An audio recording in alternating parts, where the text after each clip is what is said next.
Daxon, chegou o Guarani ao jogo decisivo, o jogo que vale o acesso, e aí você pôde contribuir fazendo gol e dando passe ali para o segundo gol, que deixa o Guarani numa boa vantagem para o jogo da volta. Com certeza, acho que as coisas vão acontecendo conforme Deus vem planejando pra gente.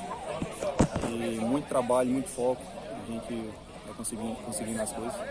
Hoje a gente deu um passo importante, só que a gente sabe que não conseguimos nada. O passo é muito importante para o próximo jogo.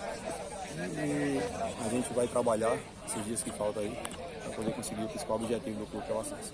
E essa artilharia aí? 7 gols já na Série C, Daxon. Eu tenho que agradecer primeiramente a Deus, como sempre fiz ao professor Lamar, que me deram a oportunidade de estar acreditando em mim. O próprio Rominho, cara, que quando ligou pra mim, eu não pensei 2 vezes em aceitar. Vim pra cá, sabia da situação no Guarani, sabia que as coisas não iam ser fáceis, mas a gente trabalhando, Deus ia ajudar a gente e honrar a gente. Hoje a gente deu um passo muito importante para o principal objetivo do clube. Espero a gente, não só esperar, trabalhar para que na próxima partida Deus possa nos abençoar e a gente saia com um grande feito aí, que é esse acesso.